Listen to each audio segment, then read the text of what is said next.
fuma maconha antes de entrar em cena, né? Aí ela começou a rir. Ela fica no nosso pé, tipo, gente, não fuma maconha hoje. Bem, Marilúcio.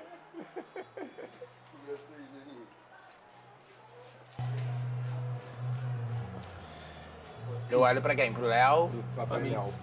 Entrevista Wallace, take you. Aí, Wallace, aí inicialmente, queria que você se apresentasse. Se quiser também mudar o olhar, não tem problema, tá? Não precisa ficar tão parado. Se apresenta, sua idade, né? Quem é você no mundo? Ih, caralho, já começa. Fácil, né? Então, eu sou o Wallace Lino, sou morador da Nova Holanda, da Maré, né? Eu sou filho da Cátia e do Jorge. Eu sou bicha, preta, favelada. Acho que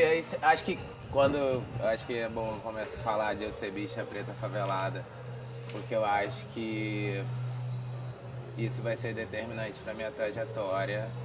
No meu TCC eu percebi muito isso, porque quando eu fui falar do teatro, eu queria falar do teatro que eu vivenciei e que eu experienciei com a Cena Marginal e com o Atiro e com todas as experiências que eu construí o teatro, né? E aí, pra mim, foi muito determinante entender que tipo de arte que eu quero trabalhar, entendeu? Pra vida. E também porque acho que tem muitas expressões nessa relação da trajetória, né? Quando você sai de um lugar em que não existe uma perspectiva de arte, só existe essa relação do trabalho relacionado à mão de obra e tal. Eu tive um papo com a minha mãe, e eu que vou chorar. Eu tive um papo com a minha mãe muito forte essa semana, que a gente tava falando, que ela falou, a gente sempre se zoa muito, e aí ela virou e falou, ele fala agora que tá trabalhando. Eu não sei que trabalho é esse, que viaja todo dia, que viaja sempre, que tira foto, que vai pra lugares maneiros. Aí eu peguei e falei pra ela, mas você acha que o que eu faço não é trabalho porque existe o lugar do lazer?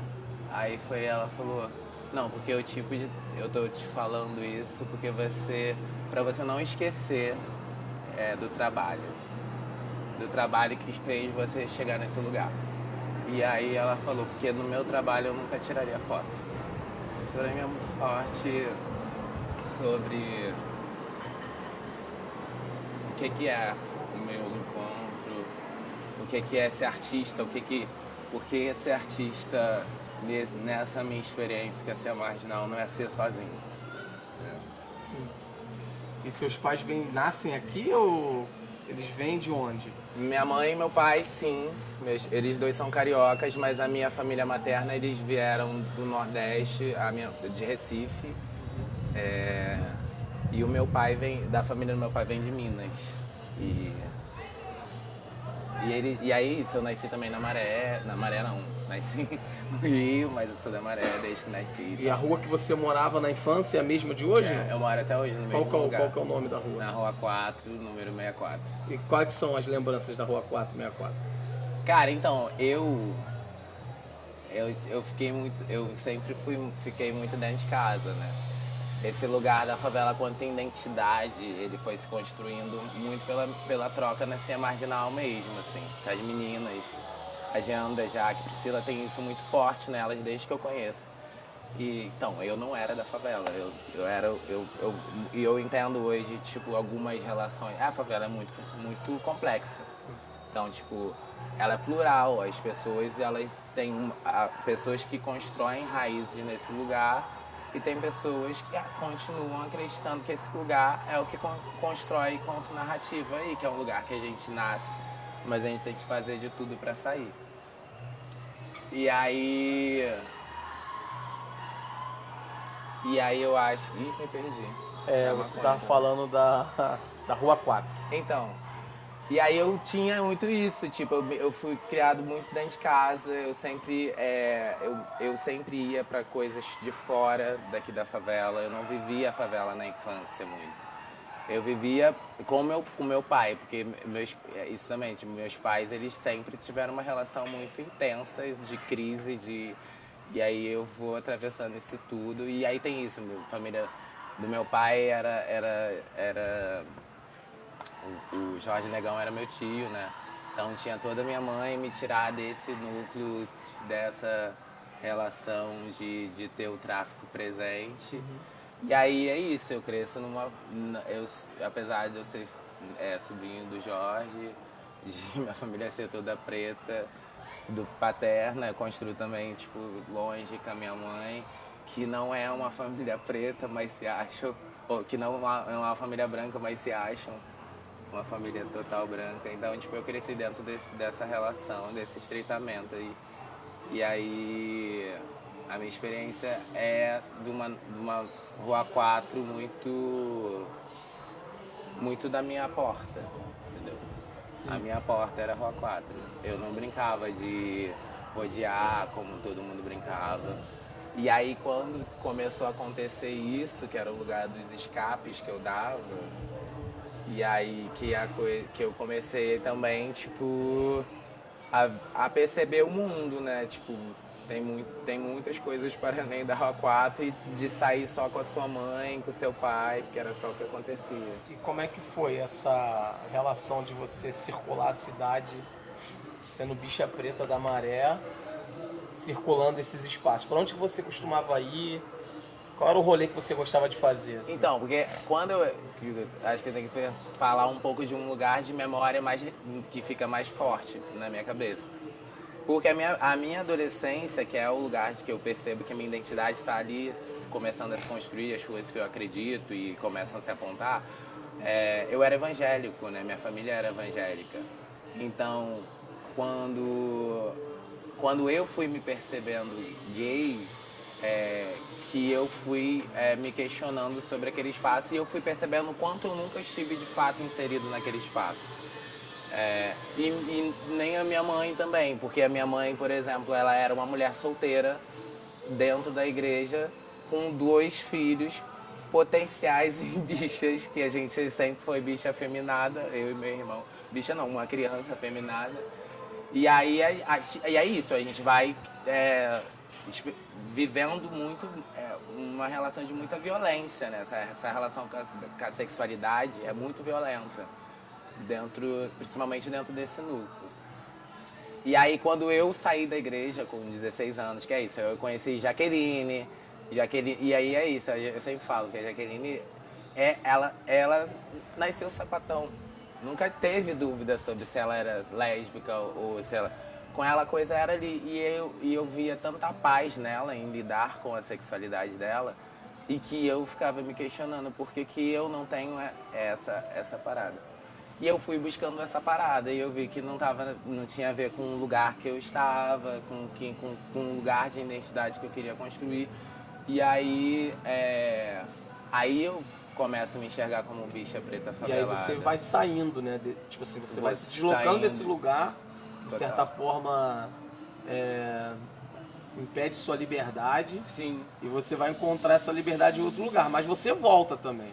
Sim. Para ser o Wallace que você é hoje. Não, eu volto para uma relação outra. É isso, eu faço uma análise hoje de uma relação de... Cara, tipo, existe uma estrutura aí que ela nos fode, tipo, não é só quando a gente fala sobre uma política de extermínio da população favelada e preta, a gente não está falando só sobre a polícia, quando a polícia entra e atira, a gente não está falando só sobre esse extermínio. A gente está falando sobre uma relação de extermínio de identidade, extermínio de subjetividade, extermínio de alma, de memória sua. Assim, tipo, a ideia da memória, tipo, quando a gente tá falando de, tipo, pra entender, tipo, eu tava hoje num café da manhã que, tipo, tava com várias mulheres pretas e elas estavam falando disso, de como não se vê o que a gente se constrói, a gente tá o tempo inteiro aprendendo a ser, né? Então, tipo, construindo. Então, acho que, assim, quando eu olho pra mim, eu tenho muito da quando eu falo, ao mesmo tempo que eu falo pra você que a minha infância foi muito restrita ao A4, eu tenho muita memória da Maré. Porque, assim, eu também saía muito com os meus pais pro baile. Meus pais gostavam de baile, gostavam de pagode. Eu cresci nesse universo. Mas, às vezes, eu acho que o que era essas memórias eram suprimidas por uma relação de violência, sabe? Tipo, eu tinha alguma violência que apagava ali. E aí eu hoje acho que eu tô num momento que eu acho que é meio assim, tornar-se, né? Tipo, eu tinha uma menina que hoje estava na mesa que falou primeiro contato, quando você se percebe em todos os lugares de identidade, que você assim, eu sou bicha preta e favelada. Isso tá tudo interseccionado. Você percebe que, caralho, tô fudido. Eu posso morrer a qualquer momento. Então, tipo, você é movido por raiva, você é movido por medo. É como se você tivesse uma relação de alerta constante. E eu tô falando também sobre um lugar de bicha preta de pele clara. Então, pra tu entender como que a parada é muito hard mesmo. E aí... É isso, eu tive inúmeras situações de violência. Tipo, eu já fui pra desenrolo na boca. Eu apanhei no Parque União dos bandidos, porque eu era bicha. Porque um cara que era hétero virou pra eles e falaram que eu tava fudendo com o cara. E eu não estava fudendo com o cara. Mas aí eu fico perguntando assim, eu preciso ainda dizer que eu não estava fudendo com o cara e justificar. E mesmo assim eu não vou ser acreditado, assim, minha palavra não vai ter valor. E eu me pergunto, cara, quando eu olho, tipo, qual é o problema se eu estivesse fudendo com um cara? Entendeu? Mas aí eu vi o meu namorado quase sendo morto, eu vivi essa violência na pele. E aí quando eu acho que é isso, tem tudo isso. A favela tem tudo isso, tem essa parada toda. Mas, cara, hoje, aí o tornar ser o rolê que eu hoje me encontro é que essa estrutura não pode determinar o que a gente é. A gente não é só isso, entendeu? E eu preciso encontrar aqui como numa relação de concreta, assim. E aí, quando você fala do voltar à igreja, eu não volto à igreja na ideia daquela relação institucional, religiosa. Aquilo ali eu não quero pra mim. Mas o que fica pra mim da igreja é a relação do encontro, sabe? De como o encontro é necessário, a ideia de comunhão, a ideia de você se colocar num lugar, porque quando a ideia do chamado, né? Tipo, eu tenho um chamado, eles colocam no lugar de valor, né?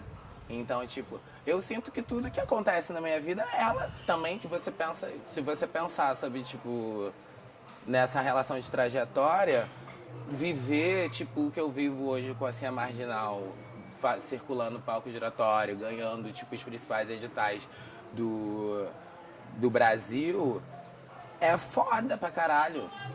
E é foda pra caralho porque a gente resistiu pra caralho. E a gente resistiu sobre amor, também, sobre afeto. Então, eu quero falar disso, entendeu? Eu quero falar, tipo, de como eu encontro, depois dessa trajetória toda fodida com a minha mãe, da minha descoberta da sexualidade, a gente tá se reinventando e a gente tá se curando, a gente tá se dando outras relações pra vida, entendeu? Tipo, e significados do tipo, pô, a gente sempre fica numa relação. Tipo, minha mãe tá sendo, tipo, maravilhosa. Esse papo foi essa semana também. A gente é porque eu tô morando com ela, né? Tipo, então, bem. tipo, isso acaba me forçando a conviver mais. E aí é isso, ela vai ficar mais neurótica, porque ela. É isso, eu já sou uma bicha com 31 anos, então ela não vai poder mais dizer algumas coisas que ela dizia. Então, quando ela vem com alguma coisa, eu falei, tá, eu não fumo a briga, eu fico perguntando, tá, mas e aí? Mas e aí? Mas e aí? E aí, quando E eu acho isso, tipo, pô, a gente hoje tá. A gente teve um papo sobre isso. A gente é diferente, a gente vai ser diferente. Ainda que eu fosse crente, a gente vai ser diferente. E esse lugar precisa ser respeitado. E aí ele precisa ser respeitado desse lugar. Porque sobre minha vontade, sobre memória, eu adorava minha mãe favelada que ia pro pagode comigo. Eu mexia esse papo pra ela. Porque pra mim o ideal de mãe, que eu construí na cabeça, era você não ser crente. Mas se você... E o seu ideal de filho é ele ser hétero. Então, se você impor que eu tenho que ser hétero, eu tenho que começar a impor que você não pode ser mais crente. E aí a gente vai começar a encontrar um lugar que a gente vai passando por cima do que a gente é. Porque você é crente e eu sou gay. Aí ela ficou assim, e eu acho que é isso. Nunca na minha vida, também, na minha vida não, que eu olho assim... Existe tanta insistência, sabe, em um no outro, numa relação. Eu tava conversando com uma amiga esses dias que ela tava falando assim, geralmente a pessoa que a gente tá próxima é a primeira pessoa que a gente joga, né? Tipo, a raiva, isso tudo gera muita raiva na gente. Porra, você não tem um dinheiro pra pagar qualquer coisa, entendeu? Tipo, é foda pra caralho. Então, tipo, e aí eu desconto no quem? Na minha parceira, na pessoa que tá comigo, no meu namorado, na minha mãe. E aí eu acho que é sobre isso que eu tô agora, pensando a vida e o artista e o favelado. E a função do Atiro. Né? Do grupo Atiro? É. Então, eu acho que, tipo, é isso. Tipo, Isso tá atrelado também. Tá, né? total. Do O Atiro como é que se deu a criação? Eu queria que você falasse desse processo também. Sim. Então, a Ser Marginal, ela... É isso, fazendo parte do pacote do não poder ser, quando a gente começa a se identificar não mais como um projeto social e a gente começa a se identificar como um grupo, a gente entende a importância de fechar. A gente estava dentro de uma estrutura de uma ONG, e a estrutura de ONG que é o terceiro setor, que é financiado por uma empresa que precisa justificar o impacto da sua empresa. Então tudo está atrelado. Essa porra. E quem se fode é o favelado. E aí a gente não podia fechar o grupo porque tinha um patrocínio, né? E como que você vai explicar os números? Não interessava o produto de é isso, olha o que Ser Marginal é hoje. Então chegar nesse lugar não interessava. O que interessava era você ter 40 pessoas ali preenchendo aquele lugar. Acabou-se os 2 anos de projeto e acabou-se a história e a experiência de teatro, de arte para aquela pessoa. E a Cia Marginal, ela vem desse lugar de... A gente... É muito engraçado, porque quando a gente fala... A gente até hoje tem que dizer que a Isabel construiu uma fala de como a Isabel encontra com a gente. E essa narrativa sempre se dá sobre a Isabel, ela sempre ignora a gente quanto indivíduo. E assim, é escroto, porque a Isabel é parceira pra caralho, a Isabel investiu tão quanto a gente nessa história, entendeu? E isso é um trabalho de parceria. Claro. E de longa data, de muito investimento.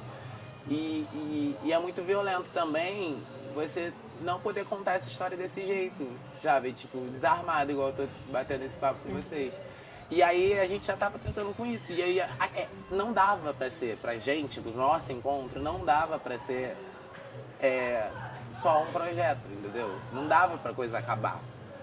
E a gente se encontrou numa pesquisa teatral. E aí a gente foi aprofundando essa relação da territorialidade, da memória, que é um resgate do que é a favela, entendeu? A favela tá imprimindo o tempo inteiro dentro do trabalho da Ser Marginal, dentro de investimento de um trabalho estético e artístico. Só que quando a gente sempre vai responder o estético e artístico, some. E a gente até hoje, desde o início, estava tratando com isso. Então não importa a profundidade da cena que você estava falando, estava apresentando. O que importava era ter os 40 pessoas para dar. E aí a gente também começou a negociar e articular, tipo, isso é uma parceria. Então a gente também entende o posicionamento da instituição. Então a gente criou uma situação em que a parceria se desse. Então, iam ter dois atores do grupo que iam dar uma oficina de extensão do trabalho da Cia Marginal e com a ONG, que é a rede. E aí eu comecei a dar oficina. Eu ainda não tinha formação de teatro, minha formação era da Cia Marginal. E aí foi acontecendo, eu comecei a me... Porque no início a Isabel meio que fazia um trabalho de orientação comigo e com o Jaque estava na época. E aí, a gente não dava conta, a Isabel tinha muitas coisas para fazer, a gente também não dava conta e a gente foi fazendo nosso corre e tal. Aí passei para Unirio e aí entrei no Teatro Comunidade e eu acho que o Teatro Comunidade é um parceiro também no sentido...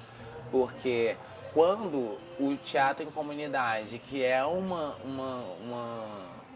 proposta de um trabalho de extensão da universidade, chega na Maré, o teatro começa a se instaurar ali como um lugar cada mais democrático ainda, porque assim, você tinha um número de pessoas, muitas pessoas fazendo teatro.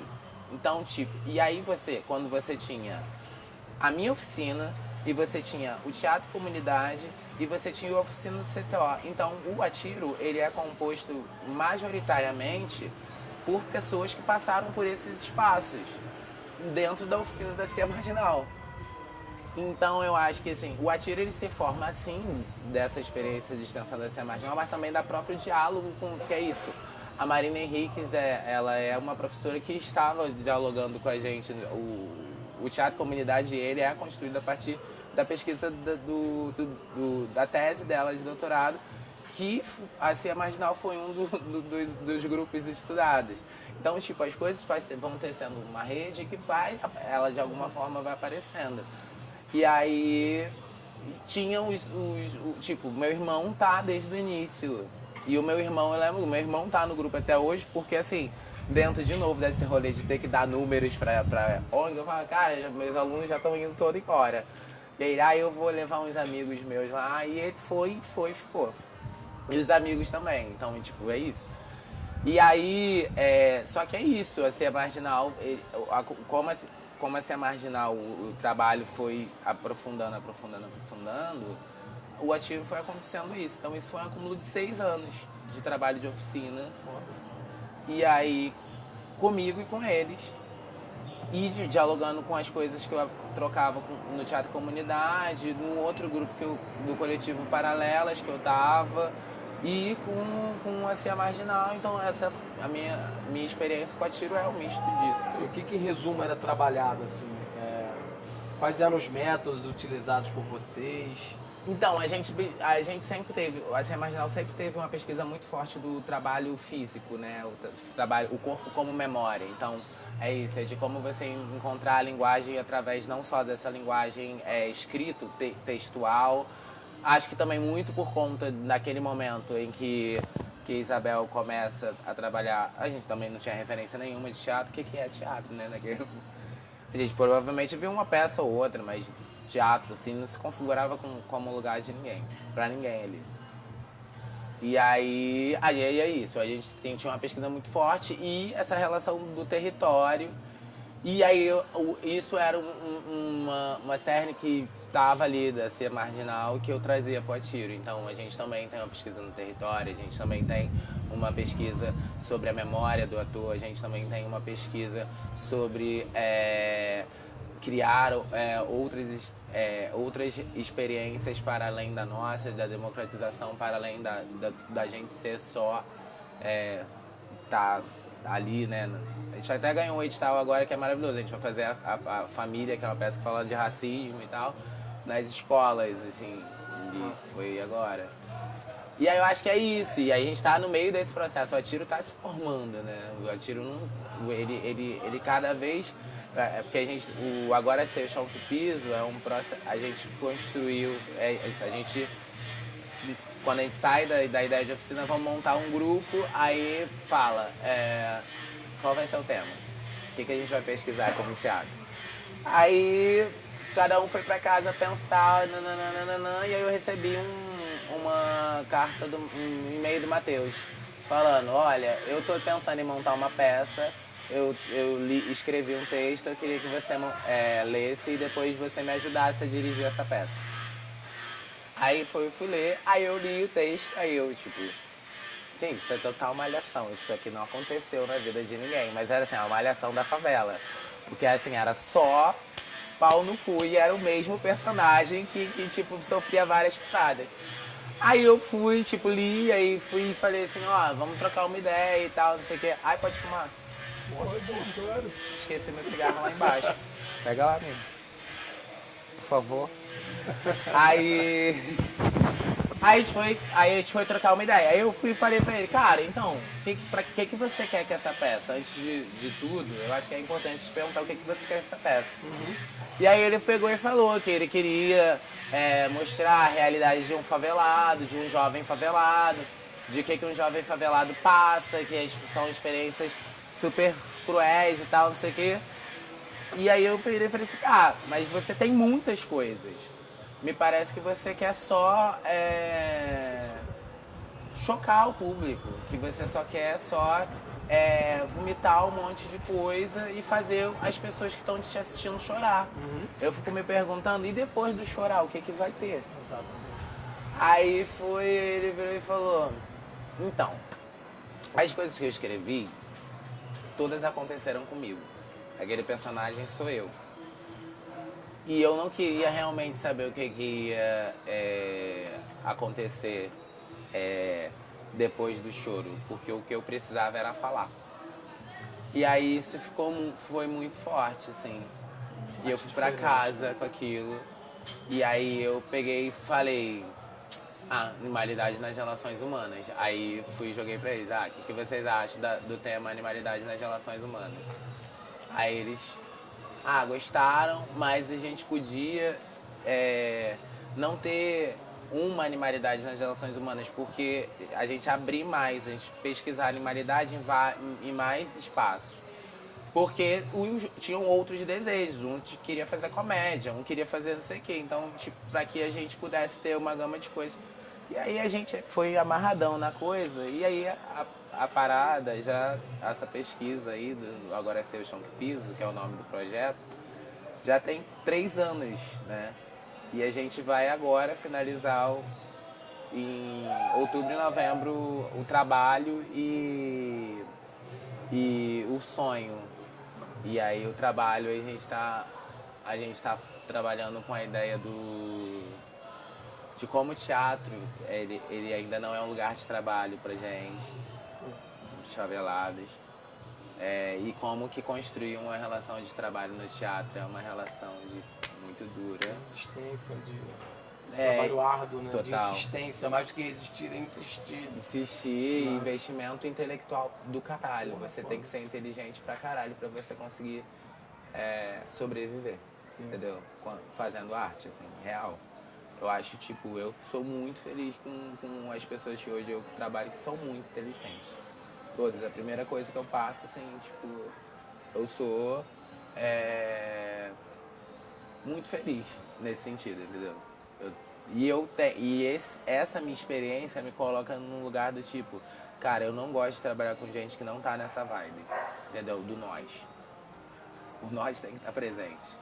Quando a coisa tá no eu vou me incomodando e aí sempre tipo, vamos abrir esse diálogo pro nós, porque é necessário. É sempre no fazer com e não fazer para, né? Fazer para tá atrelado à crítica das ONGs, né, que você colocou. E o fazer com é o que vocês tomaram a decisão para fazer com a CIA, né? Total. Não, se a gente for ficar fudido, nós vamos ficar fudido porque a gente vai estar tocando a coisa. Do início ao fim, né? Não vai ter uma mediação no meio disso, né? E aí, cara, tipo, essa coisa do Atiro, o que eu tenho visto é que a coisa tá crescendo, entendeu? Os caras, é isso. E foi muito legal, porque o Atiro é uma outra experiência mesmo. Ele é uma extensão da Cia Marginal, mas ele tem identidade própria, ele não tem identidade da Cia Marginal. Ele nasce dali. Porque o que acontece? Eu, quanto diretor, eu mesmo, assim, tipo, eu adoro dirigir aqueles caras e tal. Mas eu também quero ver outras. Eu sou ator, eu quero ver outras experiências com outros artistas. Eu não acho que eu tenho que me encerrar só naquele lugar ali. Digo isso pra ser marginal, digo isso pra tiro, digo isso pro coletivo Paralelos. Eu acho que a gente tem que ir abrindo e passando, e sabe? E aí eu consegui nesse, porque eu acho que esses dois processos hoje, eles têm um fortalecimento de tipo, várias pessoas toparam trabalhar sem dinheiro pra fazer a parada do Atiro acontecer, desses dois espetáculos acontecerem. Tipo, eu tive uma reunião com muita gente, que são duas equipes, né? Uma equipe de uma peça e de uma outra, porque não dava pra ter pessoas das duas equipes, que são eu mesmo ia ficar maluco de como que eu tô falando com o Léo sobre uma peça e depois tô falando com o Léo com o outro. Então, tipo, duas equipes. E todo mundo comprou um projeto que não tem R$1, a gente não tem R$1. E é isso é um acúmulo de uma trajetória que vem da cena marginal, que vem com um acúmulo de muita gente, tem muita gente. Eu tava numa mesa que uma mulher virou e falou assim, o que a gente precisa entender é que a memória que dizem pra gente, que é essa memória que é presencial, ela constrói memórias para o futuro. Isso é algo mais tecnológico que a gente vive. E aí eu fiquei pensando nisso, tipo, porque se a gente pensar numa estrutura em que a favela nasce, assim, como a favela se dá, porque eu tô falando isso porque eu pesquisei essa porra, então isso tá muito vivo em mim. A favela nasce numa relação de despejo, do não serve, do não lugar. E olha isso aí, entendeu? Tipo, se a gente, de fato, em algum momento... Porque eu acho que sim, tem um lugar que eu tenho... Hoje eu tenho encontrado outro, feito quase um processo... eu só vivo na favela. Hoje o meu dilema é, eu saio ou não saio da favela, porque eles usam tênis Nike, eu super queria sair, porque as operações policiais fodem muito a minha cabeça, entendeu? Isso é uma coisa que fode muito a minha cabeça. E aí eu fiquei muito afim de sair. Só que agora que a gente tá viajando pra caralho, eu, tipo, não sei. Não sei, porque também isso aqui vai meio injetando a gente de tudo que tem que ter, assim, tipo... O que te faz querer ficar? Cara, isso tudo é uma história. É uma história que me faz querer ficar, que é uma história de 31 anos, assim. E tem muito amor, tem muita... Tipo, no meu TCC eu começo contando uma história da minha irmã. Foi a primeira vez que eu vi a morte na minha frente, assim. E aí eu falo assim, que eu faço meio que uma descrição da minha imagem, da imagem que eu vi. Tipo, a primeira vez que eu vi a morte eu tinha mais ou menos 6 anos. A minha irmã minha mãe me pediu pra eu chamar minha irmã não acordava, eu fui falar pra ela. E aí, de repente, eu falar pra ela que ela não estava acordando, virou uma outra coisa, não era mais uma coisa só na minha casa. A minha irmã estava na esquina da minha rua e com os vizinhos, a gente estava morando lá recentemente, porque a casa que a gente mora estava em obra, então a gente estava morando numa casa de aluguel até a outra ficar pronta. Aí os vizinhos todos vieram assim e eles levantavam a minha irmã pro céu e elas e oravam, e, tipo, sabe, tipo, eram vários, não era uma igreja, eram várias fés ali expressas assim. E aí o que ficou pra mim, que eu falo, que fica pra mim dessa imagem é que aqui a vida tem muito valor, entendeu? Então o que fica pra mim aqui é que a vida tem muito valor na favela, né? É mentira, é sempre mentira sobre a gente. E a minha responsa é dizer que é mentira, entendeu? A minha responsa, como tudo que eu faço, tudo que eu sou, eu vou dizer que é mentira. Porque eu sei na pele que é mentira, entendeu? Eu sei que é mentira, que tudo... E até quando a gente for falar sobre, mas lá tem bandido, lá tem marginal. Porque também nessa história esconderam desse cara o que tem de bom na vida. Porque, cara, eu tava falando disso porque quando a gente vai pra faculdade, aí todo mundo começa a achar que a gente é outro, né? A gente ganha um status. Eu percebi que eu ganhei um status social, assim. E aí eu fico pensando, mas isso aqui não é saber porra nenhuma, entendeu? Tipo, porque na real, essa experiência que eu tô vivendo, qualquer um tinha que viver. Que é foda você ter um status, finalmente. Léo, eu só consegui, de fato, eu tava contando isso pra Mari, acreditar, porque você sempre vai se orgulhando das coisas que você vai encontrando na tua trajetória, que você vai fazendo, né? Mas quando eu acreditei que eu não sou burro, que eu sou inteligente pra caralho, foi quando eu terminei meu TCC. E aí eu entendi o peso da educação, entendeu? Porque a educação é uma brecha. É uma brecha. Ainda hoje, em 2018, a educação é uma das poucas brechas que a gente encontrou depois da abolição da escravatura, entendeu? É tipo, eu ouvi isso de uma mulher preta esses dias, mais velha. Ela falou, cara, a gente...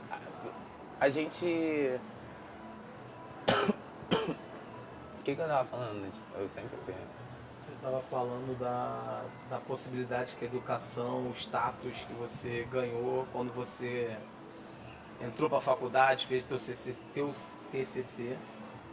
E você está falando especificamente da educação, de quanto que a educação é importante nesses espaços. Abrir a brecha. E como ela foi negada durante todo o tempo. Porque isso, por exemplo, aí eu vou ver, tipo, na minha família, eu sou o primeiro a passar pra faculdade, mas eu tenho vários primos que não são meus primos de verdade, que eles são, tipo, vizinhos que aí viraram primos. Aí, tipo, eu cresço com a minha tia infernizando meu primo porque ele tem que estudar. Eu cresço com a minha mãe me infernizando que eu tenho que estudar. Eu cresço com a vizinha... Não importa, a pessoa pode ter o grau de estudo que for. Dentro da favela, quando você pensa em educação, você vai ouvir uma mãe falando que o filho tem que ir para a escola. Porque isso foi imprimido como uma relação de brecha. E a gente vive até hoje. E eu só acreditei, de fato, que eu não era burro quando eu consegui concluir um lugar que era impossível. Porque quando você entra na faculdade, você entende que aquele lugar não foi feito para você. Ele não foi projetado. A educação ela não foi projetada para o negro. Ela não incluía nenhum espaço social. Ele foi feito para esse lugar. E a gente, quando a gente vai falar sobre isso, em 2018, tem gente que ainda acha que a gente está mentindo. E aí isso me coloca no lugar quanto negro de entender, bicha, tu tem que fazer um lugar aí pra ser feliz. Porque o que tem aí é pra tu ser fodida, entendeu? Então, assim, não vou ficar nessa não. Não é a minha história. Minha história é eu sou feliz pra caralho. Tem gente do meu lado que me faz feliz pra caralho. Eu tenho uma história que faz feliz pra caralho. E tem essa estrutura que é escrota pra caralho, mas eu vou contar que eu sou feliz pra caralho dentro dela, porque é isso. Porque é muito fácil você falar que você é feliz pra caralho quando você tem uma estrutura que te dá tudo. Agora, você encontrar lugar de felicidade, feliz pra caralho quando não tem nada, é o lugar que, porra, aí tu é feliz pra caralho mesmo. Cara, eu tenho uma pergunta. Como que é pra você... Pode acender o cigarro. Eu vou acender agora. Tu tava falando, tava viajando aqui, né? Tipo, na ideia da catarse, né? Do teatro, assim. Que eu acho que talvez seja estar no palco, eu imagino, diante de tudo isso que tu falou, né? Dessas dificuldades, de você chegar na faculdade, as dificuldades de você se manter vivo, e, tipo, que as pessoas respeitem a sua forma, a forma que você escolheu de viver. Como que é pra tu, diante de todo esse contexto que tu tá contando pra gente, subir no palco, assim, tá fazendo essa parada? Cara, eu nunca pensei isso, assim. Deixa eu ver. Porque subir no palco tem que ter muito. Tem uma decisão de coragem, né? Você tá muito exposto. Você leva todo um trabalho, assim, tipo, por exemplo, o diretor ele é fundamental no espetáculo, mas ele não aparece na hora do palco, entendeu? A produção é fundamental na hora do espetáculo, mas ela não aparece.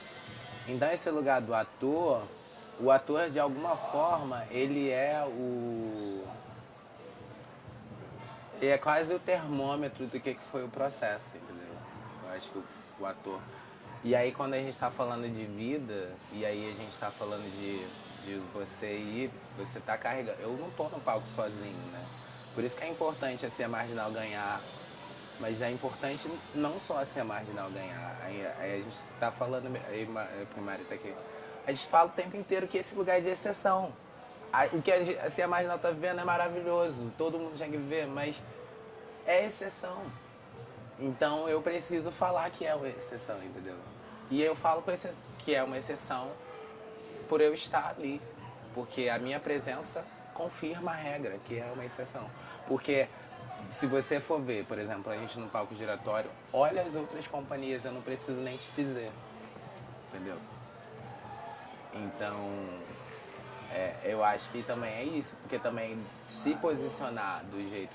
Eu fiquei pensando nisso agora. Do jeito que a gente se posiciona, é muito perigoso, né? Eu tive muito essa noção quando a Marielle morreu, assim.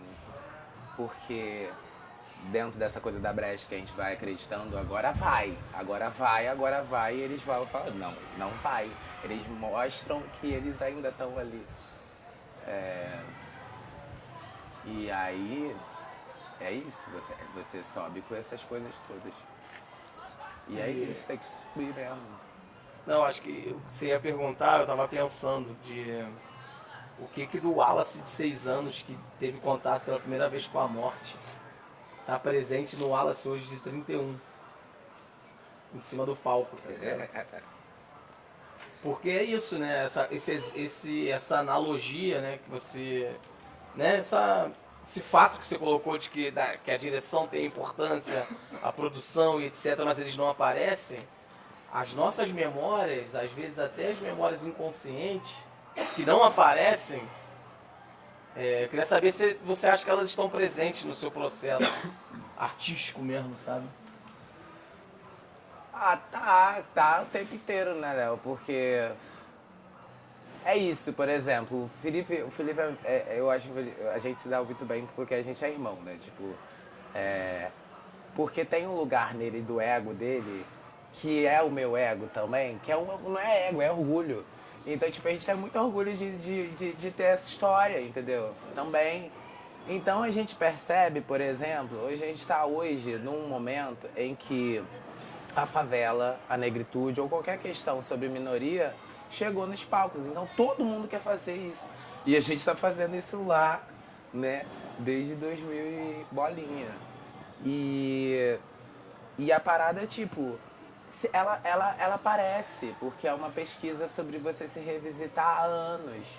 Se revisitar sobre esse lugar, sobre essas narrativas, o que dizem sobre a gente que não é, sabe? Tipo, as coisas também, se a gente pensar... Eu tava lembrando ontem com meu irmão, né? E graças a Deus, meu irmão é viado igual a mim. Aí ele tá fazendo assistência de direção da peça lá do Sonho das Meninas. E aí tá aparecendo muito a Beyoncé. Aí a gente ficou pirando, tipo, quando a gente conheceu a Beyoncé? A gente conheceu a Beyoncé na época em que você não tinha internet, você não tinha telefone. Então, tipo, a gente, pra acessar a Beyoncé, era pelo DVD pirata que a gente comprava na Teixeira. Então, tipo, todo sábado a gente ia comprar um DVD pirata na Teixeira. Então a gente conhecia o que estourou da Beyoncé. Aí eu ganhei um DVD da Jaqueline de aniversário, que era, tipo, isso foi um dos melhores presentes, meu aniversário de 24 anos. Que era um DVD do Destiny Child, que é o grupo da Beyoncé, que era tipo, ela encomendou aquela parada. Eu ganhei aquela parada, ela encomendou aquela parada, então aquilo ali foi tipo... E aí a Beyoncé tava na minha vida o tempo inteiro, ali, porque eu sou bicha e nananana. Aí agora eu tô num processo que as meninas trazem a Beyoncé, porque a menina que a outra, tá dirigindo, que eu nem conhecia, e quando eu pergunto pra ela quais são as suas referências, ela fala a Beyoncé. Esse é o poder da representatividade, sabe? De você criar referência. E a gente tem a Beyoncé, porque a Beyoncé, ela conseguiu furar algo que pode dizer, dá sim. E eu acho que hoje ela faz uma coisa que é genial do tipo, eu tenho e eu posso, agora eu já tô no lugar de enrolar, de dizer, e a gente tem que estar nesse lugar. Sim. Porque girar essa roda, eu encontrei a Renata Souza, foi muito bonito. Porque eu falei pra ela que eu não queria, quando eu descobri que ela tava de novo, que ela tava sendo candidata, cara, eu pensei, não quero ver isso de novo, entendeu? Não, pra que essa menina tá se metendo nisso, entendeu? Já viu que a parada é muito hard. Só que aí fui ouvindo as pessoas, eu não falei nada. E a gente tava na viagem da Cia Marginal, aquele intensivão, tipo, 20 dias vendo as mesmas caras. E aí a gente trocava muita ideia. E aí a Mari falou assim, cara, eu tô muito mal, mas é isso também, né? Qual é o lugar da Renata? E aí eu tava nessa coisa da pesquisa com as mulheres pretas, eu fiquei pensando, porra, a Renata sempre esteve nesse rolê, e por que agora que ela tá assumindo esse rolê, eu vou invalidar a fala dela enquanto mulher preta, favelada, porque eu sinto, eu acho, eu tenho medo, entendeu? Vou chegar junto. E aí eu acho que tem a ver com isso, tudo que a gente tá falando, sabe? Tipo, criar referências. E aí a Renata virou e falou, no encontro, ela virou e falou assim... E eu falei tudo isso pra ela. Aí ela falou, sim, mas se quem tá lá, quem tá lá, quem pensa aquilo lá, é quem dita o que acontece aqui. E aí ela pensa, tem que ter muito mais, não é só eu. E depois da morte da Marielle, se você pensa no número de candidatas pretas, e aí que é isso, é um desdobramento disso, é de que a coisa não morre. E é muito doido, porque também é isso, aí a Marielle aparece várias vezes quanto referência, e eu decidi que eu não vou trabalhar em nenhum processo sobre explorar a relação da morte da Marielle. Mas aí eu não posso negar para as mulheres que eu estou trabalhando que ela é a referência delas, porque a Marielle é minha referência, entendeu? E aí a coisa tá, tipo, ela aparece, ela vai aparecer porque é. Então o que a gente tem encontrado é tipo, então não vamos falar da morte, vamos falar do lugar de referência, entendeu? Que fica, entendeu? Sim.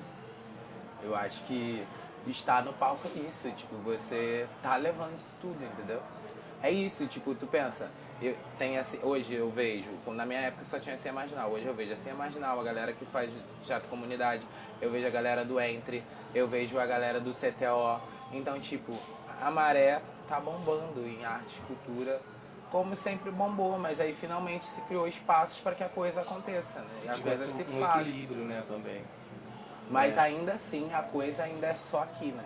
Sim. A gente não consegue que os grupos daqui furar essa barreira aqui, de sair daqui, de ser visto e ser visto como um trabalho artístico, como um trabalho estético. Esse é o rolê. E tipo assim, você tá falando isso, quando é que o rótulo te incomoda, Wallace? Sempre. O rótulo. Sempre, qualquer, tipo assim, o Wallace é ator favelado. Em que medida isso te traz uma segurança e em que medida isso te deixa puta da vida, assim? Sabe, por exemplo, vou te dar um exemplo em outro lugar, que não é desse do teatro.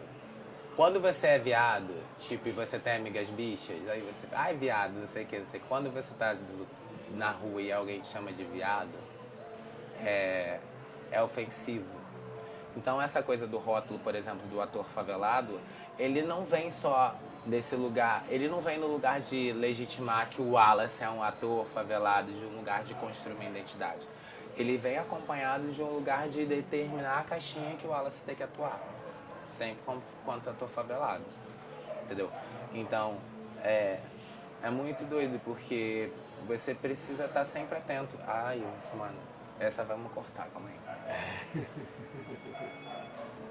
Minha mãe vai morrer se aparecer fumando. Essa tá cortada, tá? Não, vai ser só Essa imagem de parte- apoio pra gente fazer o trailer. Essa parte tá Só vai cortada. ser só no Não trailer. precisa usar no filme, não, só no trailer. Só no teaser da internet. Pelo amor de Deus. Falei que minha mãe era evangélica, contei mais, só tô fumando maconha. Vou aproveitar e vou cortar. Aqui, eu tô preocupado. Tem que sair, porque tá acabando. Isso, vai. Responde rápido, ó. Entrevista Wallace, take 3. Aí só pra concluir, você tá falando dos rótulos, você podia repetir. Quando que o rótulo começa a incomodar? Você disse que sempre te incomoda. Não, acho que isso a gente pegou. A gente pegou. Pegou já? Pegou, Era a última pergunta. Era a última pergunta que você falou. Não, Eu tava atuando. isso. Não, eu pensei que tinha perdido alguma Não, coisa. Ele perguntou para mim se eu estava atuando aqui nesse exato momento. Não, eu estava trocando uma ideia com você. Eu estava trocando uma ideia porque... é isso também. Eu acho que tem esse lugar do conforto das coisas, né? Tipo, é isso. A gente também já se encontra em vários outros rolês. Quando o Mari falou, vamos fazer uma coisa pro Cafuné, vamos fazer, e vamos fazer. Aí não tem por que eu ficar aqui atuando. Não é uma coisa que eu tenho que ficar pensando na minha resposta. Tanto que eu respondi um monte de merda. Eu falei que esqueci a coisa e eu perdi o pensamento. Eu nunca, numa entrevista em que eu tivesse que não atuar, mas que colocar uma ideia, impor uma ideia, levar uma ideia, eu ia estar nesse lugar de risco, né? Porque é bem... Imagina, iam fazer o que quisesse. Sim. E aí, para concluir, eu queria só que você, se você lembra de alguma fala do Olili ou do tênis Nike que você pudesse falar pra gente. Algo que ficou na sua cabeça durante um tempo, quando você estava estudando o texto. Meu texto ou texto de outro? Seu texto. Meu texto. Eu falar agora? Fala pra mim, Cara.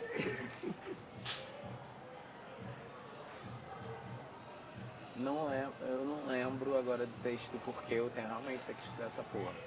Mas eu lembro da cena, que é uma carta que eu fiz pra minha mãe.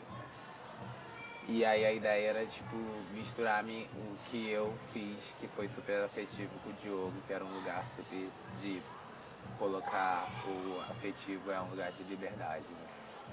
E aí eu fiquei pensando sobre a nossa relação. Esqueci. Diana, me lembra aí. Eu fiquei pensando... Escrevendo essa carta, eu preciso ser sincero com você. Digo isso porque eu tô cansado de viver tendo que dar conta dos outros, né? Do que os outros pensam, do que os outros vão achar, alguma coisa do tipo. Eu admiro a sua fé, a sua religiosidade, mas eu cansei de ser essa marionete. Eu cansei de ser seu objeto, eu cansei de ser essa marionete. Digo isso porque eu acho lindo a forma que você se relaciona com a sua fé, com a sua religiosidade, mas... Aí é a hora do checkmate.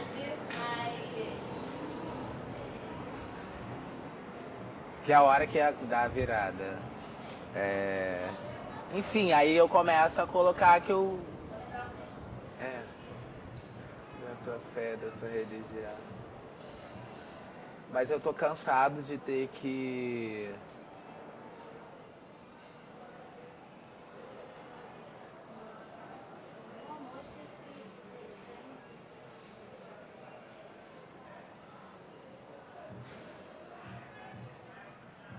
Tem algum outro que você lembre? Mas é porque eu acho que esse tem a ver com a nossa conversa. Sim. Mas na real você pode também falar o contexto do que ela representa pra você. Então, nesse momento aí é isso. Aí tem uma frase que mas eu cansei de ter que dar conta de coisas que não são nossas, que são dos outros. E aí fala dos amigos, esses amigos que você diz, porque eu era muito adolescente quando a gente estava construindo, né? Então, tipo, os amigos que você critica, eles às vezes são mais presentes e até humanos que você. E aí no final chega no lugar do que você quer, uma outra relação. Uma outra que não é essa sobre essas coisas que são dos outros, e sim uma outra relação que é nossa. Eu acho que essa é bem forte, porque a minha mãe, ela atravessa todos os meus processos. A minha mãe, ela é a minha maior referência, né? Tipo, no primeiro espetáculo tem algo da minha mãe, que é a história dela com meu pai, né? Tipo, essa separação deles. O segundo espetáculo é eu tretando com a minha mãe, aí tem essa relação da sexualidade. E no tênis Nike sou eu dizendo pra todo mundo que eu sou gay e sou bicha mesmo. Então, tipo, isso acho que tem a ver com o meu trajeto. A minha mãe atravessa o meu trajeto quanto artista. Tá trilhando o teu percurso, tá indo junto contigo. Minha mãe é muito atriz. Tu perguntou, ela conta várias histórias da vida e que pra ela se safar e sobreviver, ela atuou. E a gente zoou ela que a Globo tá perdendo uma grande promessa. Isso. Minha mãe fala a mesma coisa. Fechou. Cortou?